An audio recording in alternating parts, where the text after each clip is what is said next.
Welcome to Maximal Being, a GI doc and ICU nurse that break down the science so you can exceed your gut health, nutrition, and fitness goals. So, let's smash the broscience and optimizing your health with your hosts, Doc Mock and RN Graham. What's going on, Maximal Beings? This is Doc Mock, and I'm here with RN Graham and Sherif Ultrafit down in Miami. And this kicks off the inaugural podcast. What we're going to do today is first, we're going to break down what Maximal Being is all about and who we are, what we stand for. And then we're going to be getting into debunking a lot of the bro science between whether it's better to lift light or lift heavy. And so I'm one of your hosts, Doc Mock. I'm an advanced GI doctor. I practice in Cleveland, Ohio, one of the most underrated cities in America. Originally from New York City, raised in New Jersey. I got a master's degree in anatomy. And then I went to medical school. And despite going to medical school, I really didn't know a lot about nutrition. It wasn't until, I paved my own pathway and discovered nutrition and fitness in my own journey that I started to learn about it. I began to read, and that flipped my nutrition and fitness pathway in a 180 from running 8 miles every other day, eating 1,200 calories, to eating 3,200 calories and lifting weights. And it's been on an upward pathway since then. I continue to read. I continue to be inquisitive. My expertise is in cancer, gut health, and nutrition. And without further delay, on to RN Graham. How you doing, Maximal Beings? My name is RN Graham, a.k.a. Richard. My journey into fitness actually started at a very young age. I've always been, athletically gifted. I always found it fun to be outside. I was one of those kids that used to come in when the lights went on outside. So that's how I basically started. But I didn't learn about the benefits of weightlifting and really getting into the gym until later on in life when actually I met Doc Mock here. We used to work out together actually during our lunch break back in New Jersey, and it was at that point which I started to learn about my body and the effects that weightlifting had on it. But it wasn't until years later that I actually learned how to do what's right for my body. I was following bro science at that point. But as I got older and I gained more knowledge, especially in the medical field, becoming a nurse, I learned that there's a lot of benefits to weightlifting, and if it's done correctly, but if not done correctly, it does lead to injuries and so on and so forth. All right. So I'm going to send it up here to Sherif Ultrafit. All right. What's up, Maximal Beings? My name is Sherif Ultrafit. I was born in Egypt, grew up also in Egypt. I moved to Michigan when I was about 14, and that's when my journey began. I was a skinny kid. I got picked on a lot in high school. Being a foreigner, a skinny kid, I could barely speak the language. And honestly, that's when I said I had to start working out and gaining some size so I could try to intimidate people, at least, physique-wise. And that's honestly when I started falling in love with it, seeing my body changing and, learning more about it, the science behind it, the functionality. So it's not just aesthetics, it's being able to... Oh, no, it's only aesthetics. Some people think so you'll be surprised. So basically, I moved to Florida, and about 8 years ago, I decided to go into personal training and basically the fitness industry because I really enjoyed it. And the more I studied and the more I learned about the body and its functions, the more I fell in love with it. And I've been a trainer ever since, 7 to almost 8 years now, working with all kinds of clients, goals, different limitations. And honestly, the fact that every case is completely different than the other is also what makes me fall more in love with it. Being able to adapt to different needs and different wants and help those people reach their goals is very satisfying to me. And again, it made me love what I do, and I, I do what I love, and it's just, that's part of success. Those are two really amazing stories there, and I gratitude to both of you for sharing those with our listeners and with me. I think that a lot of us exemplify what maximal being is all about, and really the conception of maximal being R.N. Graham alluded to was back when we met. We were both medical assistants working for an internal medicine practice. It was kind of a period in our lives when we just felt a little bit lost. And we found our way through really picking up the barbell and getting to work.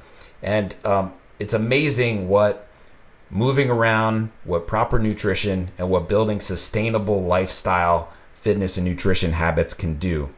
For me personally, I definitely see gut health as tied into all of this because those little bugs inside of your belly control both parts of it. And nutrition and fitness and gut health are all directly linked, which is why our logo actually has the 3 gears.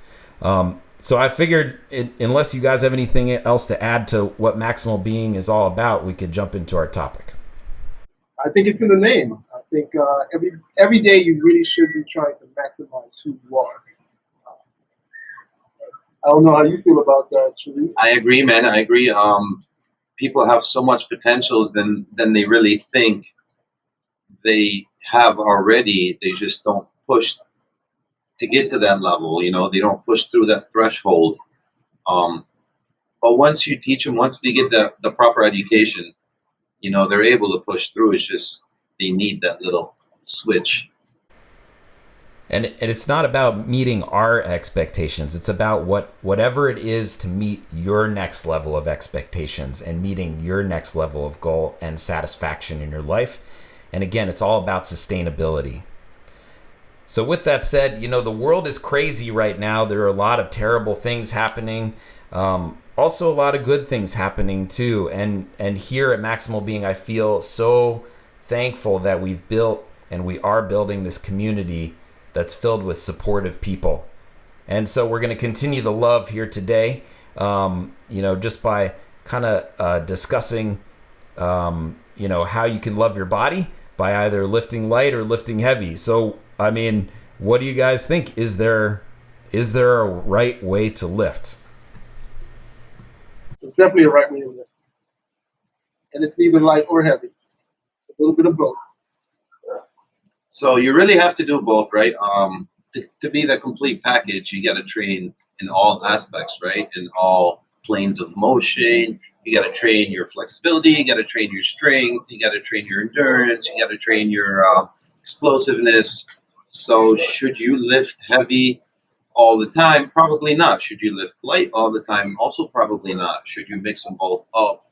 Without a doubt. That would be the perfect combination. And then again, right, it comes down to what you're training for. So some athletes that are training for power, like for example, power lifters, they need that heavy training. They need that explosiveness, right? Yeah, so you're not going to get very far lifting 15 pounds if you're trying to be a correct. So a person like that should train mainly heavy weights, right? But your average person, your average Joe, just a regular civilian off the street, does not need to be doing heavy weights every time they get in the gym. Especially if they don't have proper form. Somebody that's just starting to work out as a New Year's resolution. Most people haven't lifted a weight in their life and they go into it, they're trying to lift heavy, they're chasing numbers, and then that just sets you up to failure, right?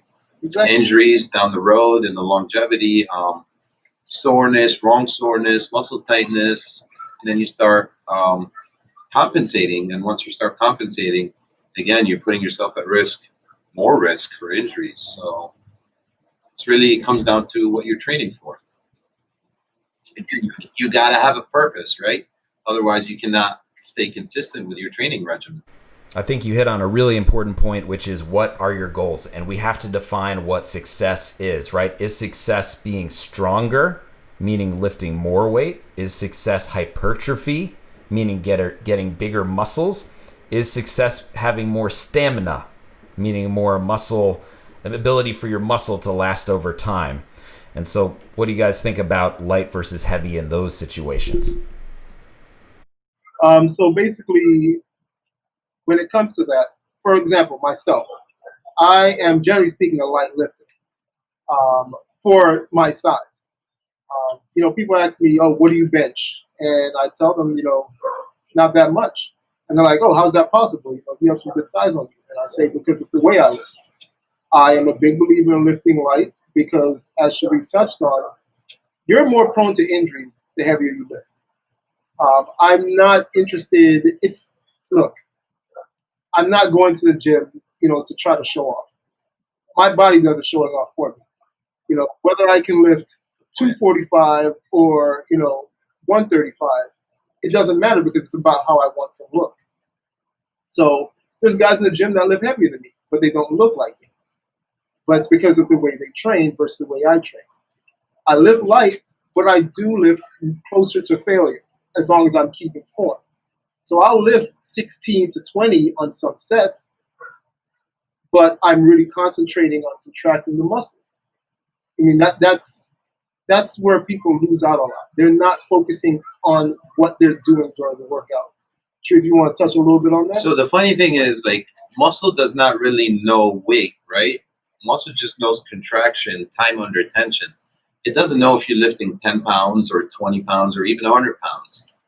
So those people that chase their numbers, they have no purpose really, because they go in and they just lift heavy every day. They have no proper form, in most cases at least. I'm not saying everybody, but in most cases they have no proper form. They're recruiting other muscles to perform the job for something that they shouldn't even be doing. And your body will help you out and do that because your body is built for survival, right? Adaptation. But again, over time, all these wrong movements add up, and then you get injured, and then what? You can't lift at all. So your concept of lifting heavy to get bigger and stronger is now down the drain, and you can't even lift anything. So your 1 year of lifting heavy, good luck, buddy. But lifting heavy is so fun. I mean, who doesn't love picking up 350 pounds off the ground, pushing it up above their head? It's a personal accomplishment. Correct. So there is a time and place for it. There's a time. So I took a group, 2 high school kids that play football, and they were all, high school kids. When you're younger, the ego gets in the way. It's all about how much you can bench press, how much you can squat. Listen, actually, ego gets in the way in the gym a lot too. You see that nice looking girl walk by?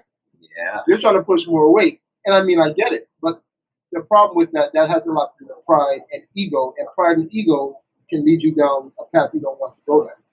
But I'm sorry, should we go ahead? So I took these 2 kids through a 6-week program where I didn't have them lift heavy at all. And, they started complaining in the beginning because they wanted to lift heavy and we're not doing heavy enough weight.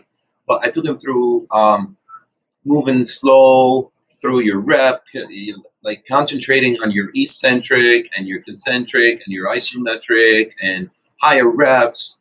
And after those 6 weeks, they went back to lifting heavy and they set PRs for their squats. They actually got stronger lifting medium weight at a slower tempo, controlled tempo. So lifting lights a lot of times will help your heavy lift.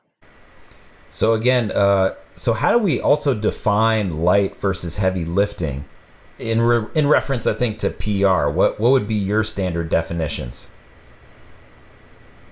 According to PR, I mean, I guess the technical definition of heavy lifting is 85% of your 1 rep max. Light would be, what is it, 55? About 50 to 60, maybe. 50 to 60% of your max rep. Yeah, the traditional and the classic exercise information and exercise physiology teaches us that if you're staying under 60% of 1 rep max, that you should build more of a muscle stamina, right? Or if you're going above 65%, that's more of a hypertrophy strength complex. But we actually went ahead, because we are scientifically and minded people and smart people, and we pulled some really important studies. The oldest of which dated back to 2008 by Nanimoto et al. And they did multiple workouts. There were 3 groups. There was a light group, a heavy group, and they defined it the way they were talking about. Less than 60% 1 rep max, greater than 65% 1 rep max. And then there also was a control group. They just kind of said, go do whatever you guys want to do. Again, 36 people. And what they found is that essentially it doesn't matter. although the controlled group didn't do as well, because it helps to have help when you're working out, right? This was followed up in 2012 because they asked the question, does it matter with one specific muscle group? And so in this study by Mitchell et al., they just looked at legs, and they found a similar sort of thing. And interestingly enough, they did biopsies on these people, and they found an increase in the activity in the muscle when people were lifting heavy, but this did not correlate with an improvement in hypertrophy or strength, which were their primary outcomes, and 18 members in each group. The next study, what they did is, again, they looked at similar sort of metrics, Morton et al., and no difference. And then finally, in 2014, somebody had a great idea of putting all of these studies together to get more people, 251 subjects. And guess what they found, guys? Light doesn't matter. So, I mean, I'm a scientific sort of guy. I'm reading these studies. Are these studies the gospel? You guys have alluded to a little bit that maybe light and proper form might have some benefit, but the studies are just kind of showing it doesn't make a difference. Where do you think the discrepancy could be? So let's say that it doesn't make a difference. Okay, so if it doesn't make a difference, you have more cons health-wise for lifting heavy as opposed to medium weight. So if it doesn't make a difference, why wouldn't you pick the better option, right? Where you can preserve your body for a longer period of time, less longer at training, do more, be able to recover better, as opposed to going heavy and then risking injury. You need more time to recover if you're lifting heavier, and for the longevity, you're not going to last that long.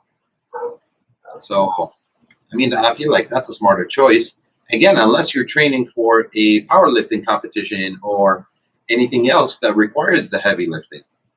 We're talking average civilians here that just want to stay in shape and just work out to look good, perform good for just your daily activities, nothing crazy. They're not playing in the NFL. They're not, you know what I mean? If you're an offensive lineman in the NFL, you have to, you have some 85-pound guy pushing back against you. Yeah, train heavy. That guy needs to train strong. Yeah, you're pushing somebody that's heavier than you. You are pushing 285 pounds plus the force that they're coming at you with. But let's face it, the average Joe is not going to ever need to bench press 350 pounds. Especially when you're 19. Exactly. It's just not going to happen. The body, like Sherif alluded to earlier, it's all about adaptation. I mean, it's very functional. We are built as functional beings. What we need to be able to do is push ourselves up from danger and pull ourselves up from danger. If we are in a squatting position, we need to be able to comfortably get up from that squatting position. I don't really know of many situations where you're going to have to lift more than 50 pounds from a squatting position. I mean, you really have to ask yourself, what are you really training for? And unfortunately, the people that just lift weights without any education, they're training for muscle growth, right? But that's not really what you're training for as an average person. You're training for what? Neurological adaptation. You're training to have your central nervous system communicate well with peripheral nervous system and both fire at the proper time. You're trying to get all these motor neurons recruited. So that's really what you're trying to train for. And with that comes muscle growth, right? Once the adaptation comes in, that's when muscle growth comes in. That's when speed comes in. That's when explosiveness, it all kicks in once you take care of your central nervous system and peripheral nervous system firing at the same time. That's really what you're training for. So what the body does is it adapts. If you put stress on the body says, okay, well, I have to fight this stress. I have to be able to adapt to this stress. So, for an example, if you're a marathon runner, you don't just go out and run, 26.1 miles on your first run. You're not going to make it 3 miles. It just is what it is. You have to adapt to it. So if you think of marathon runners, for example, they start off light. They start off maybe doing 5Ks on a regular basis to build up to where they're going to. But even that, you're not doing explosive running like a sprinter. A sprinter, once again, they start off their explosive short distances, then longer distances. But you're not jumping right into the heaviest thing possible, because you're never going to succeed at that. So I think we brought up a lot of really interesting points so far. In order to get stronger, you don't necessarily have to lift heavier. In order to get bigger muscles, you don't necessarily have to lift heavier. But maybe in order to lift for a longer period of time, right? Longevity, to preserve the rest of your body, light is the way to go. And with that, let's talk about the different type of muscle fibers that we have in the body. So we have both slow twitch and fast twitch muscle fibers, right? And even within that, you have fast twitch that run on oxygen and fast twitch that run anaerobically once you run out of oxygen, right? And those are powered on something called glycogen. Glycogen is derived from carbohydrates usually, or it can be converted from fat into glycogen via the liver. And this is the fuel that your muscles are based upon. So what do you guys think about, can you train one specific type of fiber versus another? Are people able to have more of one type of fiber versus the other? Are there benefits to those things? You can train one over the other for a period of time. It's not sustainable. Once one tires out, your body's going to then recruit the help of the other type. So if I'm sitting there and I'm doing jumping jacks, for example, and I'm using my calves, which are fast twitch muscles, it's only a matter of time before my calves tire out. And what I'm going to do is my body's going to request the assistance from other muscles. So let me start by saying that in most cases, it's about a 50-50 split as far as like type 1, type 2 muscle fibers in the body. Now, some people tend to have more type 2 than type 1. Others tend to have more type 1. But for most cases, 50-50, maybe like 40-60. There's no way to really, I shouldn't say there's no way, because scientifically there is, but it's probably going to cost you a fortune to figure out how much muscle fiber is of what you have, right? But for the most part, again, it comes down to what you're training for. If you train more explosive stuff, then you're training the type 2 muscle fibers. Obviously, you're not going to last longer, shorter distance, but you're exploding. If you train type 1, you're less and more endurance, slow twitch.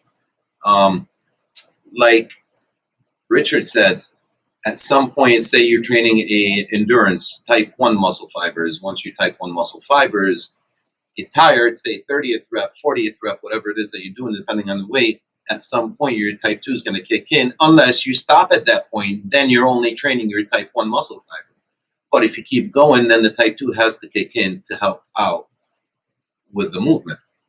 So for the most part, you're training both. You should train both as a complete athlete, or if you're just a civilian that's trying to work out, you should train both. Like I said, should be the complete package. You should train as much flexibility training as you are weightlifting, right? You need the stretch, you need the elasticity. You should train your type 1 and your type 2 muscle fibers as well. So yeah, you should train both. Again, depending if you're an athlete, depending on what sport you're playing, you should train more in one area than the other. Sure, why not? Yeah, so interestingly enough, the 2012 study by Mitchell, in their biopsy protocol, they did look at a difference between, type 1 and type 2 fibers with light versus heavy weights. And they found, again, no difference in growth versus one versus the other. They did find baseline changes between people, and they hypothesized that a lot of these differences are based upon genetics, right? And these people are pre-exercise, so it may also have something to do with whatever conditioning they had been doing the prior 20 years before they enrolled in the study. But so I think, with all of this study information, and practical information that we're gathering, it's just important to take a step backwards and look at, whether the scientific data is accurate. And I think that a lot of the information in fitness and in nutrition that overlaps with science fall into some big traps. One of the big traps is the power the power means the number of people that participate in these studies. These are small trials, okay? You get a dozen people together, you do some biopsies on their quadricep, and then you say that that's gospel.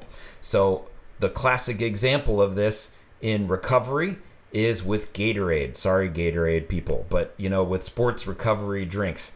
Go on any blog right now, do a quick Google search. You're going to find that water is inferior to Gatorade if you Google Gatorade versus water. And that's from these trials that were funded by Gatorade. Some with bigger numbers, but most with smaller numbers, and you can't really draw conclusions. And these trials are very prone to having either type 1 errors or type 2 errors where you have false positives or false negatives, meaning the results show something, but do they actually show something because you don't have enough people involved in the study? So any closing points regarding light versus heavy, gentlemen? Train both. Personally, I'll go light. Okay, so when we say lightweight, it's about 60%, right? We're not saying lightweight as in pick up 5 pounds and work for an hour doing just one movement, right? So let's understand that. Yeah, but when we say light, what we're talking about is light for you. What's light for me may not be light for somebody else. But you should, again, to preserve your body, your joints, your ligaments, you should train lightweight for 4 to 6 weeks, and then you go about a week heavy. And then you go light again 4 to 6 weeks, and then a week heavy. Again, you're trying to preserve your body so you can last, right? We're all going to age. We're all getting old. We're just trying to slow that process down. And you can only slow that down by living a healthy lifestyle. And even though you're lifting heavy, which is lifting. So that's a healthy lifestyle. But you got to think about all that torque on your joints and your ligaments over and over and over. Yeah. It cannot be good. I mean, look at all these bodybuilders. They look amazing, right? But give them, 15 years of heavy lifting. Ask that guy when he's 30, how does he feel? Yeah, or Ronnie Coleman, right? He can't even walk anymore. Yeah, you're talking about joint replacements on a regular basis. And he didn't do anything wrong. He wasn't partying. He wasn't drinking. He wasn't smoking. He was in the gym working out, correct? Right. Well, thank goodness there are people like you out there that realize that there are benefits of both and understand the reasoning behind you do what you do. So I figured we could wrap up our main topic, and I have a couple just pieces of mail from social, questions that people had asked us that we could briefly touch on. We'll start with one, see how we're doing on time. The first one is, hey, Doc Mock. This is from Chris. I have been training a lot more with coronavirus. I've been training lighter and doing a lot more reps and sweating a lot more at my home gym. I've noticed that after doing that, I started to have muscle fatigue and twitching afterwards. Do you recommend supplementing with anything? I've been looking a lot into magnesium supplements in particular. So I'm going to turn it over to Aaron Graham because I know he has some specific experiences with magnesium supplements. I'm happy to chime in with the GI side effects of magnesium supplements. Go for it, Aaron Graham. Sure. Back in 2007, I noticed that I was having palpitations on and off. And did a bunch of different studies on my heart, did an echo, did EKGs, and they never found anything. I actually even did a Holter monitor, which is basically an event monitor. It's something that you wear, over a weekend, and it records your heart rate. It's a prolonged EKG, that's called.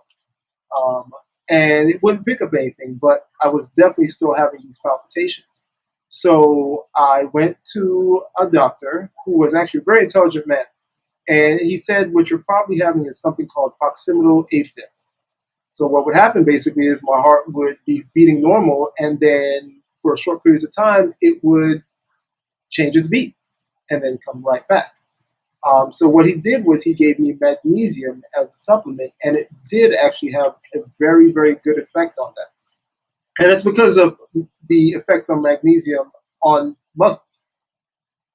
So that definitely helped out. I also use magnesium to help sleep. Magnesium does help also with sleep. If you ever heard of ZMA, which is a product that is big in the nutrition world, it's basically zinc, magnesium, and vitamin D. And it is proven to help to fall into deeper sleeps as well.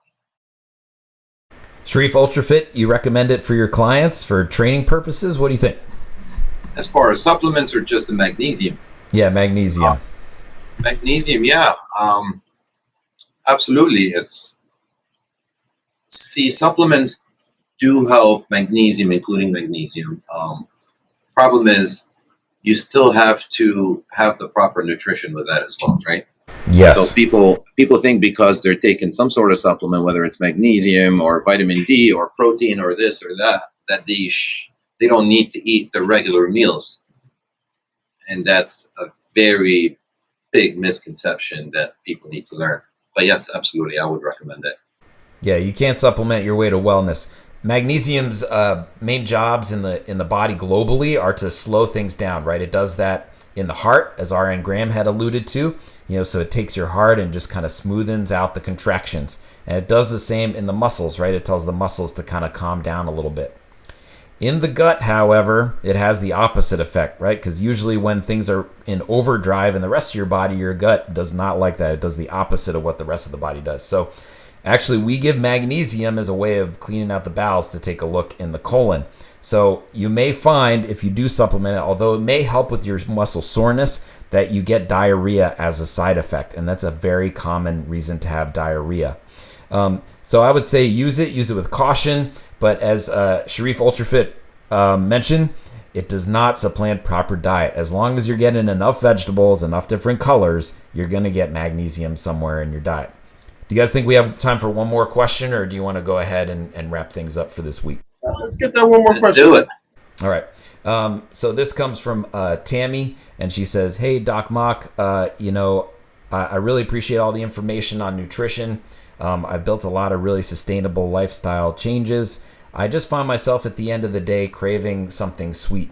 Is there anything that you recommend? I know some people have mentioned some benefits of chocolate. What percentage of chocolate would you do? Do you recommend anything for dessert? Please help me." Okay. So I guess I'll lead off and just kind of say that I think that it's okay to have dessert from time to time. It's okay to have a cheat day as long as you're making sustainable habits 99% of the time. You don't want to go overboard, and the closer to nature, the better. And so I'm going to turn it over to you guys about, what you think about the benefits of chocolate and also the benefits of allowing yourself to have a little bit of cheat time in your diet and exercise regimens. So you're actually recommended to have a square of dark chocolate every night.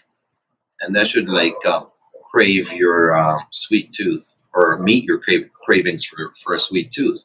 The problem is portion control. People are having a hard time with that just one square, and they eat one bar instead. Exactly. One square is one square, people. Not the entire Snicker dark. So if you're able to, again, control your portions, you can have one square of dark chocolate every night. As far as cheat meals, again, that depends on your goal.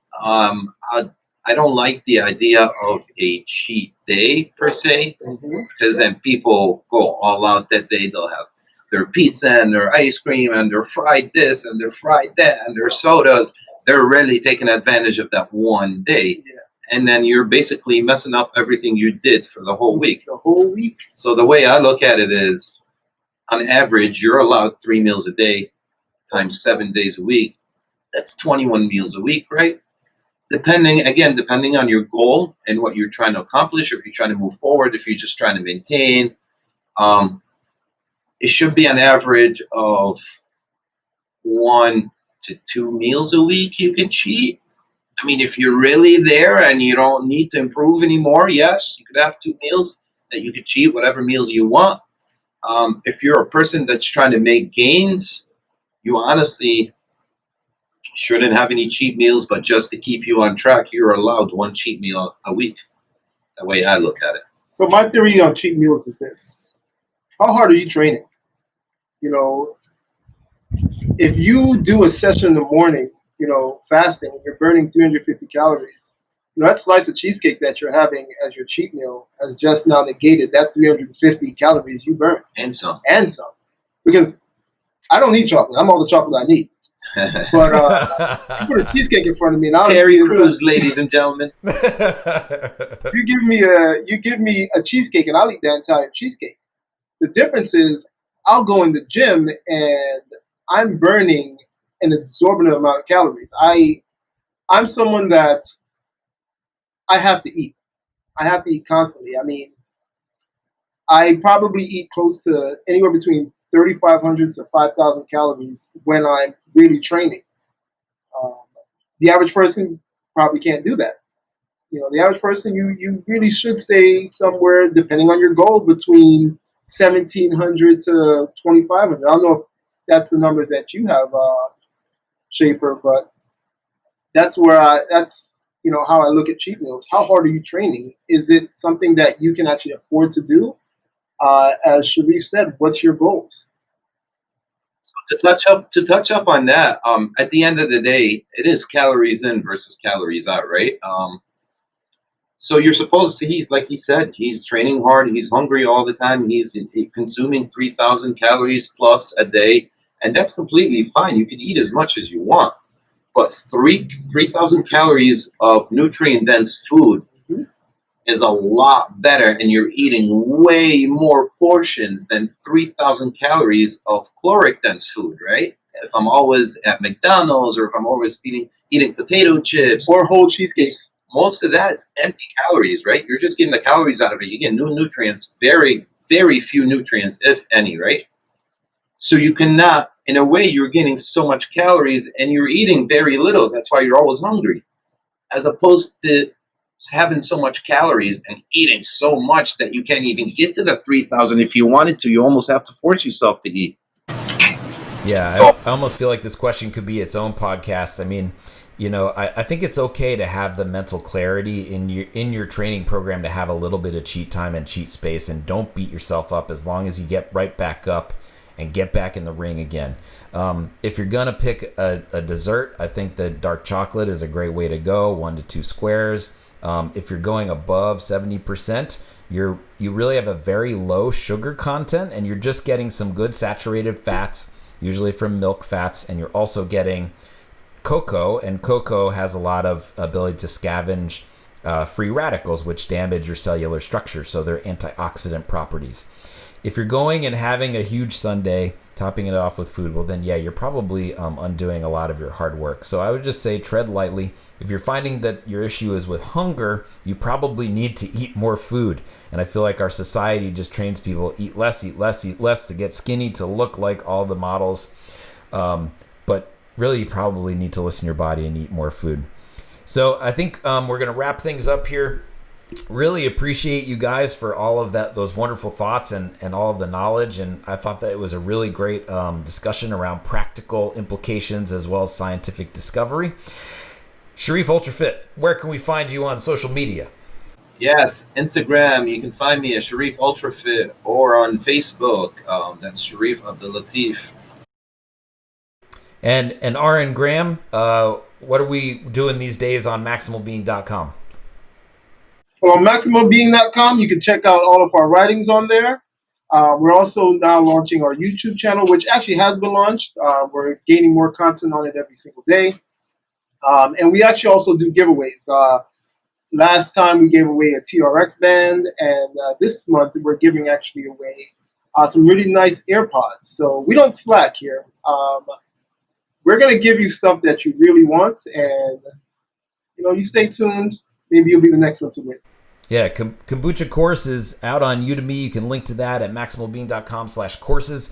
Also, head to maximalbeing.com/shop. We have tons of gear there, ebooks. And if you want to purchase a customized fitness, nutrition, gut health plan by one of our wonderful staff members over here to my right down in Miami, or myself, we are here for you. We will talk to you on the phone for free. We will consult with you, and then we'll create a plan that's sustainable We're having a lot of amazing results now with our clients that started when Maximal Being started, and we look forward to working with more of you.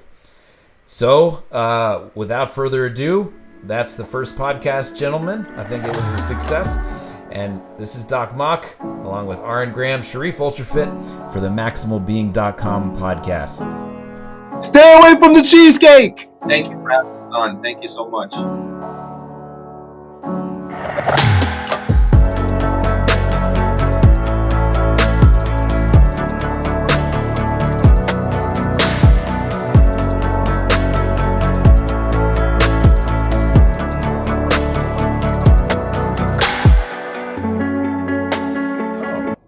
Stuck around. Well, here's a sneak peek at next week's episode.